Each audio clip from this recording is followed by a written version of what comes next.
ایک وقت کی بات ہے، ایک چھوٹے سے گاؤں میں دو بھائی رہتے تھے۔ بڑا بھائی احمد نہایت نیک، رحم دل اور محنتی تھا۔ وہ ہمیشہ دوسروں کی مدد کرتا اور اللہ کی مخلوق پر شفقت کرتا۔ چھوٹا بھائی کاشف اس کے برعکس لالچی اور کاہل تھا۔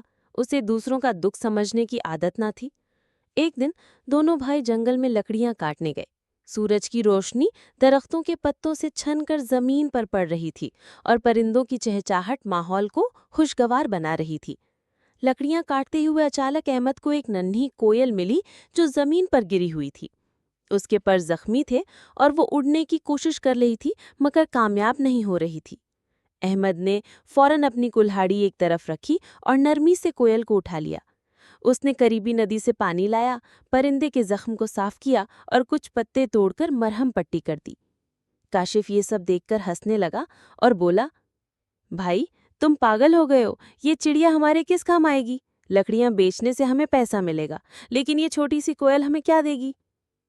احمد نے مسکرا کر جواب دیا، کاشف یہ بھی اللہ کی مخلوق ہے۔ اگر ہم کسی کمزور پر رحم کریں گے تو اللہ بھی ہم پر رحم کرے گا۔ کچھ دن احمد نے کوئل کی دیکھ بھال کی۔ وہ اسے دانہ پانی دیتا اور اس کے پر سہلاتا۔ آہستہ آہستہ کوئل کے پر ٹھیک ہو گئے اور وہ دوبارہ اڑنے کے قابل ہو گئی۔ ایک دن وہ خوشی خوشی درخت کی شاخ پر بیٹھی اور اپنی میٹھی آواز میں بولی، اے نیک دل انسان، تمہاری مہربانی ہمیشہ یاد رکھی جائے گی۔ اللہ تمہیں اس کا صلہ ضرور دے گا۔ یہ کہہ کر کوئل آسمان میں اڑ گئی۔ چند دن بعد وہی کوئل احمد کے گھر آئی اور اپنی چونچ میں ایک چھوٹا سا کپڑا لائی جس میں چمکتے ہوئے سنہری سکے بندھے ہوئے تھے۔ احمد نے شکر ادا کیا اور وہ پیسے اپنی محنت اور بھلائی کے راستے میں خرچ کرنے لگا۔ جب کاشف نے یہ دیکھا تو وہ بہت لالچی ہو گیا۔ اس نے سوچا، اگر میں بھی ایسا کروں تو مجھے بھی سونے کے سکے ملیں گے۔ اگلے دن کاشف نے ایک پرندہ پکڑا، لیکن اس کے ساتھ نرمی کرنے کے بجائے سختی اور ظلم کیا۔ اس نے اس کے پروں کو کھینچا، کھانا نہ دیا اور وہ پرندہ مر گیا۔ کوئل یہ سب دیکھ رہی تھی۔ وہ غصے میں بولی، ظالم انسان، جو دوسروں پر رحم نہیں کرتا اس پر کبھی رحمت نہیں آتی۔